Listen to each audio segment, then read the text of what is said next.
ফারিয়া, তুমি জানো আমার মনের মধ্যে তোমাকে নিয়ে কিছু কিছু হয়, সেটা তুমি বুঝবে না। Faria, I love you. Sylhet থেকে সর্বশেষ পারফর্মার ইমন চাষা।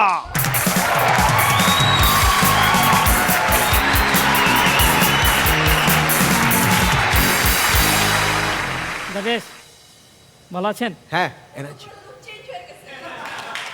আমার কথা জিজ্ঞেস করবেন না প্লিজ। এই হাসর মঞ্চ থেকে এলিমিনেট হওয়ার পর জীবনটা পুরো একেবারে উলট পুলট হয়ে গেছে। বিশ্বাস করবেন না, আমার কাছে খাওয়ার জন্য না আছে জুতা, না আছে পরার জন্য রুটি। মনে হয় এমন ভুল হলো মনে হয় একটু। আমি তো আপনাকে আগেই বললাম জীবনটা সব পুরো উলট পালট হয়ে গেছে। দারুণ দারুণ, তাই তো বলি।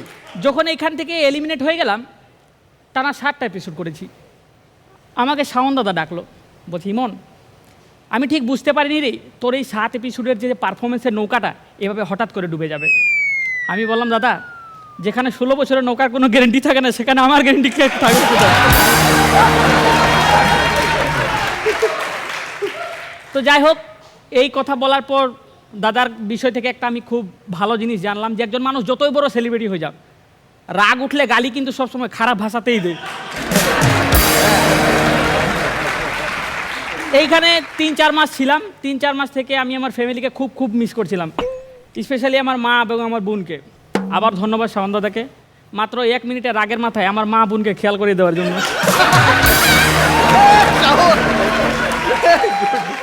ভালো, এটা ভালো। আমি এরকমই, আমার যখন মা বোনের কথা উঠলো আমার তো পুরো মাথায় রেগে গেলো একেবারে। আমি দাদাকে 2-4টা কিছু বলে দিলাম, সেটা বলা যাবে না। তারপর দেখি সব মেন্টররা এক হয়ে গেছে, সবাই মিলে আমার পেছনে লাথি মেরে আমাকে রুম থেকে বের করে দিল। আমি পেছনে উঠলাম, আমি বললাম যাক কিছু হবে না। তারপর দেখি আমার সাইফুল দাদা আমাকে পেছন থেকে ডাকছে, ইমন দাঁড়া। আমি তো খুশি হলাম, সেই সাইফুল দাদা আমাকে খুব বেশি ভালো মায়া করে। আমি বললাম জি দাদা কিছু বলবেন? বলছে হারাম দাদা পেছনে ঘুর। সবাই লাথি মারার সময় আমার লাথিটা মিস হয়ে গেছে। তারপর ভাবলাম এখানে যত থাকবো আমার ইজ্জত কিন্তু চলে যাচ্ছে। পকেটে টাকা নাই, পকেটে দেখছি আরে আছে 250 টাকা। আমার বাড়ি কিন্তু অনেক দূরে। এই ঘটনাটা আমার মিরু ভাই দেখলো, আর সে ইমন বলছে, আমাকে বললো ইমন তোর পকেটে কত আছে রে? আমি বললাম দাদা 250 টাকা। বলছে তোর বাড়ি কত দূর আর যেতে কত টাকা লাগে? আমি বললাম দাদা আমার বাড়ি 250 কিলোমিটার আর যেতে 1000 টাকা লাগে। দাদা পকেট থেকে 2000 টাকা আমাকে দিল, বলে ইমন তোর যে পারফরমেন্স, তুই 250 না, তুই 500 কিলোমিটার যা, এই সিলেটে না, যাতে তোকে পুরো বাংলাদেশে না দেখি। প্রথমে ভেবেছিলাম পালিয়ে চলেই যাব, কিন্তু আপনারাই তো বলেছিলেন আমার ভাষা শুনে আমি নাকি এই দেশেরই না, বলেছিলেন। তো যাই হোক, আমি ভাবলাম চলে যাব। এখন আমার মনে হয় ইসরে, ওই দিন যদি আপার সাথে আমিও চলে যেতাম তাহলে এইসব কথাবার্তা শুনতে হতো না।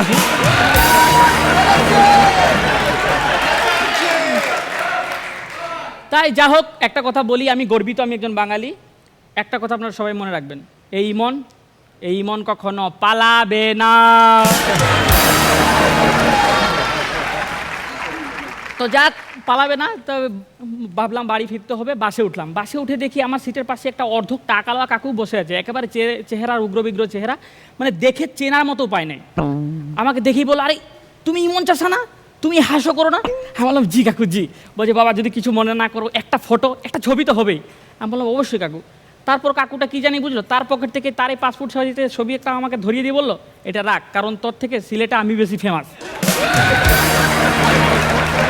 আমি বললাম আমার থেকে আপনি বেশি ফেমাস, আপনাকে তো ঠিক চিনলাম না। কাকু বলে আরে সিলেটে থাকিস, আমাকে চিনলি না? আমি হলাম সেই যে আমার 13টা গরু বিক্রি করে তোদেরকে ফুটবল মাঠ করে দিয়েছিলাম। আমি তাও চিনলাম না। আমি বললাম ঠিক চিনতে পারছি না। তখন কাকু বলে ঠিক এবার চিনবি, দেখ শুরু করে দিয়েছি মহান আল্লাহর নামে, যিনি পরম করুণাময় অত্যন্ত দয়ালু। আমি বুঝে গেছি উনি অনেকদিন ভিতরে ছিলেন, তো চেহারা মানে আওয়াজ শুনেই একমাত্র চিনার উপায় ছিল। তো যাই হোক, আমার এই সেই কাকুর কনভারসেশন দেখছিল এক আন্টি, আমার থেকে বয়সে দ্বিগুণ, কিন্তু হেভি সুন্দর। তো আমাদের কনভারসেশন দেখে সেই আন্টি আমাকে বললো, বাবা তোর কাকুর কথা কিছু মনে করিস না, ওর মাথাটা একেবারে গেছে। তুই দেখতে না আমার পুরো বাবুর মতো। আমি বললাম থ্যাঙ্কস আন্টি। তা আপনার বাবু কোন ক্লাসে পড়ে? বলে আরে ধুর, বাবু হলো 2 মাস আগে মারা যাওয়া আমার হাজব্যান্ডের নাম। বয়স ওনার বেশি হলো, এখন আমাদের কথা হয়, মাঝে মাঝে ভিডিও কলে। তো যাই হোক, এসব ঘটনা ঘটলো গাড়িতে। বাড়িতে ফিরলাম, বাড়িতে ফিরে মাকে বললাম মা আমি এসে গেছি। মা যেতেই বললো কোথায়? আমি বললাম কি? বললো 5 লাখ টাকা কোথায়? মা আমি এলিমিনেট হয়ে গেছি। বলছি এলিমিনেট হয়ে গেছি? তুই তো বললি হাসো করলে 5 লাখ টাকা দেই, তুই তো হাসোকে মন থেকে চেয়েছিলি। তখন মাকে আমি একটা হিন্দি সিনেমার ডায়লগ শুনিয়ে দিলাম, পুরো শাহরুখ খানের স্টাইলে, রোমান্টিক মিউজিক। আমি বললাম মা তুমি তো জানো, যদি কোনো জিনিসকে তুমি মন থেকে চাও তাহলে পুরো দুনিয়া যাবে সেই জিনিসটা যাতে তুমি নাই পাও। বললাম তো। তারপরে আমি আমার মাকে বললাম মা ওইসব কথা বাদ দেও, আমি না তোমাকে নিয়ে একটা যুগ বলেছিলাম, আপনাদের মনে আছে ডুয়েটে। বলে কি যুগ? আমি বললাম মা আমি যুগটা বলেছিলাম যে আমার মায়ের 3 বার বিয়ে হয়েছে, 3 বার ডিভোর্স। কথা শুনেই তো মা রেগে গেল, তোর সাহস কী করে হয় নিজের মাকে নিয়ে সব কথা বলার? আমি বললাম মা আমাকে ক্ষমা করে দাও, আমি ঠিক বুঝতে পারিনি।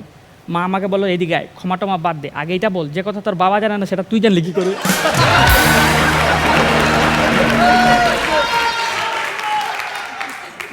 ঠিক তখনই দেখি আমার বাবা চলে এসেছে। আমি সিচুয়েশন ম্যানেজ দিতে শুরু করলাম। আমি বললাম বাবা তুমি চলে এসো, জানো তোমার আর আমিন খানের একটা অদ্ভুত মিল আছে। বাবা বলল ও তাহলে আমরা কি দুজনে হ্যান্ডসাম? আমি বলে আরে না, তোমরা দুজনে ভাতের সাথে মদ মিশিয়ে খাও। বাবা খেয়াল করছিলাম। তখন আমি বাবাকে ওই ডেঞ্জার 7 সিনেমাটা সিনটা দেখিয়ে দিলাম। হ্যাঁ, তারপর এইসব কথাবার্তা চলছে। তারপর আমার বাবা তো বলছে কেন আর ফারিয়া আমার কথা কিছু বলে না?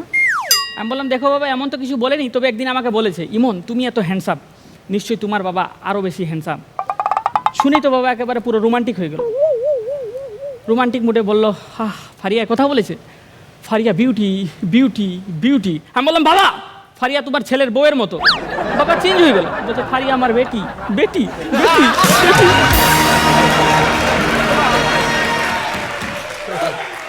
তো যাই হোক এখানে চলে এসেছি, 3-4 মাস ছিলাম। যখন ওখানে গেছি তখন আমার এক ফ্রেন্ড এসে আমাকে বলছে, তার আগে আমি বলি আমার কিন্তু একটা গার্লফ্রেন্ডও ছিল ওখানে। তো আমাকে এসে বলছে জানিস বন্ধু তোর গার্লফ্রেন্ড না তোকে ডাবল ডেট করছে, অন্য একজনের সাথে রিলেশন আছে। আমি বললাম যা সালা, ওখানে গেলাম 5 লাখ টাকা হারালাম আর এখানে এসে গার্লফ্রেন্ড হারিয়ে দিলাম। আমার লাভ লস নাই, আমার তো জীবনটাই লস। ভাবলাম না এটা চেক করতে হবে আমার এই ঘটনা সত্যি কিনা। তারপর আমি রাতে বাইকে করে মাথায় হেলমেট নিয়ে মুখ বন্ধ করে আমি রাতের বেলা যাচ্ছিলাম। তো যাচ্ছিলাম দেখলাম আমার গার্লফ্রেন্ড রাত 12টার সময় রাস্তা দিয়ে হেঁটে হেঁটে যাচ্ছে। গলার কণ্ঠস্বর পাল্টিয়ে বললাম এই ম্যাডাম বলছি লিফট নিবে আসো। এই শুনে আমার গার্লফ্রেন্ড কি বললো জানেন? ভাইয়া আজকে 3 দিন ধরে লিফট নিচ্ছি, আজকে বাড়ি যাব।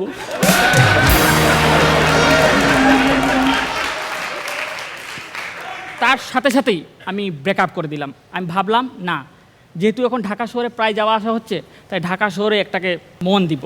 তাই ভাবলাম আমি বের হব, আমি বাইরে যাব, দেশের বাইরে না অকাতের বাইরে। আমি শবনম ফারিয়াকে প্রপোজ করার চিন্তা করলাম। আমি গেলাম ওনার কাছে, ওনাকে আমি পুরো রোমান্টিক স্টাইলে বললাম, রোমান্টিক মিউজিক। আমি বললাম এই ফারিয়া আমি তোমাকে ভালোবাসি। ফারিয়া ম্যাডাম বলে সেট আপ, তোমার সাহস কি করে হয় আমার সাথে এরকম কথা বলার? তুমি জানো আমি তোমার থেকে বয়সে বড়, আমাকে সম্মান দিয়ে কথা বলো। আমি বললাম ওকে ফারিয়া, সম্মানের সাথে আমি আপনাকে ভালোবাসি। ফারিয়া ম্যাডাম তাও রেগে গেল, বললো অসভ্য ছোট লোক, বাড়িতে কি তোর মা বোন নেই? আমি বললাম আছে তো, দুটোই আছে। তাহলে কি নেই? আমি বললাম ওই শবনম ফারিয়াই নেই। তারপর ফারিয়া ম্যাডাম বললো আচ্ছা দেখি একবার ভালো করে প্রপোজ কর, দেখি ভেবে চিন্তে কি করা যায়। তারপর তো আমি আমার পুরো ফিলটা দিলাম, সে স্যারকে স্মরণ করে।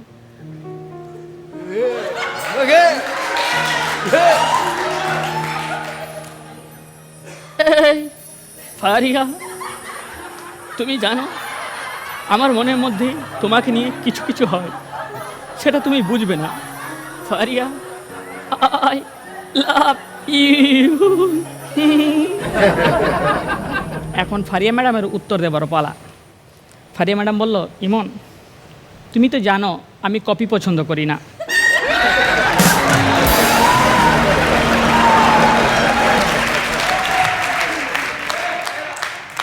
তো তবে দিন শেষে তোমাকে একটা কথাই বলি, তোমার হয়তো মনে আছে আমি তোমাকে বলেছিলাম তুমি ডিফারেন্ট কিছু ট্রাই করো, ভালো তবে আরও ভালো করতে হবে।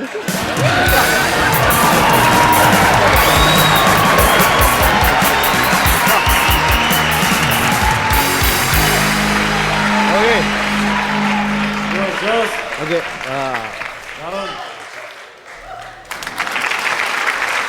অসাধারণ। একটু বলতে চাই, যখন এর আগে বাদের খাতায় ইমন চাষার নাম উঠেছিল, মেন্টররা নামটা দেখে হতাশ হয়েছিল এবং আমরাও এই নামটা চলে আসলো, ওই দিন হয়তো ব্যাটে বলে মেলেনি, কিন্তু কেন আমরা আফসোস করেছিলাম নিশ্চয়ই তার ফলাফল আজকে আমরা দেখতে পেয়েছি। না রনি, আমরা ওদিনকে ঠিক ডিসিশনই নিয়েছিলাম ইমন চাষাকে বাদ দিয়ে, কারণ না হলে ইমন চাষার এই পারফরমেন্স আমরা আজকে দেখতে পেতাম না। মানে আমরা মুগ্ধের মতো চেয়েছিলাম তুমি কেন পারফরমেন্স শেষ করলা। আমার মনে হচ্ছে আরো আধা ঘন্টা যদি তুমি কন্টিনিউ করতে, আমরা সব তাকিয়েছিলাম। এই যে নতুন গেস্ট, সেও বিমুগ্ধের মতো তাকিয়েছিল, ওই পাশে সাজ্জাদ সেও বিমুগ্ধের মতো চেয়েছিল। এই প্রথম দেখলাম শবনমকে চেয়ার ছেড়ে পিছনে চলে যেতে, ফার্স্ট টাইম এই টোটাল হাসর এপিসোডের মধ্যে। এটা তোমার অ্যাচিভমেন্ট। তুমি বাসায় যে গালি খেয়েছো, যেটা এই যে মেন্টররা তোমার পেছনে লাথি মেরেছে, এটা ফিজিক্যালি না হোক, তুমি কিন্তু ফিজিক্যালি অনুভব করেছো, মেন্টালি অনুভব করেছো যে তুমি একটা লাথি খেয়েছো। এবং এই যে জেদটা তোমার মধ্যে কাজ করেছে না, এটা তোমাকে অনেক দূর নিয়ে যাবে, অনেক দূর নিয়ে যাবে, বললাম অনেক দূর নিয়ে যাবে। অসম্ভব সুন্দর হয়েছে, বিউটিফুল। দারুণ বলেছেন। শবনম ফারিয়া, বাড়ি গিয়ে কি খেয়েছো? হ্যাঁ?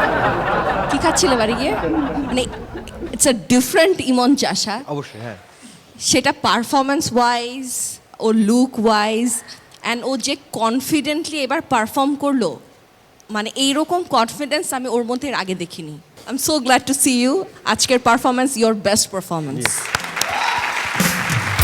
এটা আমি কি বলে রাখি, সে বাড়ি গিয়ে কি খেয়েছে, কিছুই খেতে পায়নি, না খেয়ে চলে এসছে এখানে। সাজ্জাদ ভাই এবং মৌসুমী মৌয়ের জন্য একটু ইনফরমেশন দিয়ে রাখি। তার বাড়ি হচ্ছে মৌলভীবাজার, মৌলভী চা বাগানে জব করে, তার বংশ পরম্পরায় সত্যিকারের চা বাগানে কাজ করে। ইমন চাষা সে একজন প্রাইমারি স্কুলের টিচার, যে স্কুলটা ওই চা বাগানের, কিন্তু এটার বেতন হচ্ছে মোটে 4,500। আমরা চা শ্রমিকদের নিয়ে আমরা অনেক কথা বলেছি, সেসব নিয়ে অনেক ডিসকাস করেছি, বাট সেই স্ট্রাগলার। এবং বলে রাখি সে চা বাগানে গিয়ে আবার সেই জবে ফিরতে গিয়েছিল, কিন্তু সেখানে একটু সমস্যা হয়েছে, কারণ অনেক দিন এখানে ছিল, সেখানে বেতন তোলা ঝামেলা হয়েছে, সেখানে কথা শুনতে হয়েছে সেই চা বাগানের যে ম্যানেজার থাকে তার অনেক ঝামেলা। শেষ করে সে বলেছে, ওকে আমি চাকরি থাক না থাক, আমি শেষবারের মতো আরও একবার হাসর মঞ্চে আমি যাচ্ছি।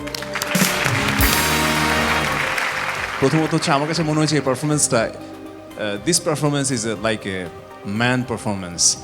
মানুষ যখন সবসময়, একটু আগে ওর সাথে শেয়ার করছিলাম, আমি আমার লাইফের সবচেয়ে এক্সপেন্সিভ ডিসিশনগুলো নিয়েছিলাম, সবচেয়ে বড় বড় ডিসিশনগুলো নিয়েছিলাম যখন হচ্ছে আমার দেয়ালে একদম পিঠ থেকে গেছিলো। সো আমি একটা রিয়েলিটি শো ওন করি। সো আমার রিয়েলিটি শো যখন চলছিল তখন আমার জব ছিল, এবং ওই জবটা ছিল আমার সবচেয়ে একমাত্র সম্বল। আমি তখন ঢাকা নিয়ে আমার ফ্যামিলি নিয়ে শিফট করি, আমার ওয়াইফ নিয়ে।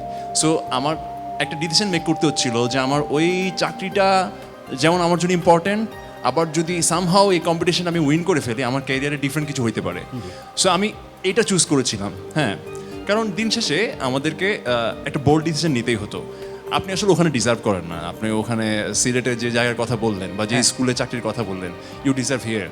কারণ হচ্ছে কি, আমি আরেকটা জিনিস বলি, আমি কিন্তু রনি ভাইয়ের অনেক বড় একটা ফ্যান। রনি ভাইয়ের অনেক জোক আমার মুখস্থ। আপনি একটা পারফর্ম করতেন, একটা সাবজেক্ট ছিল যে শালিদুলো ভাই।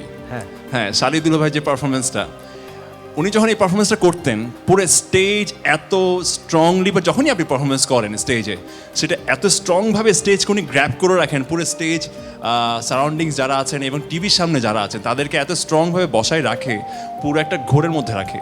সো স্টেজের উপর এই কন্ট্রোলটা, দিস ইজ সো টাফ, এটা সবাই আসলে পারে না। একদম কন্ট্রোল করে মাথা ঠান্ডা রেখে পারফর্ম করে যাওয়া একটার পর একটা, this is so tough and hats off. আমার খুব ভালো লেগেছে আপনাকে। থ্যাংক ইউ ভাই। মৌসুমী, আপনি কার্মা বিশ্বাস করেন?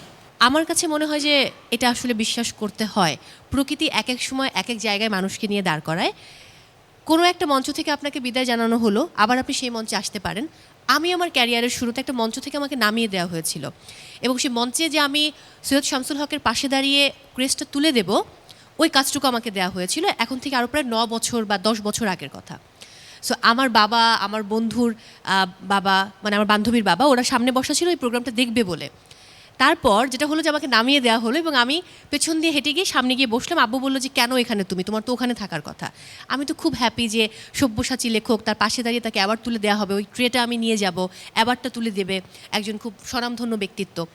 সো আমাকে বাদ দেওয়া হয়েছিল কারণ অন্য আরেকজন মেয়েকে বলা হয়েছিল, যিনি হচ্ছে সিনিয়র কেউ তাকে বলেছিলেন। তো আমাকে যেহেতু কম্পারেটিভলি জুনিয়র কেউ ইনভাইট করেছেন এই কাজটা করার জন্য, এই জন্য আমাকে বাদ দেওয়া হয়েছে।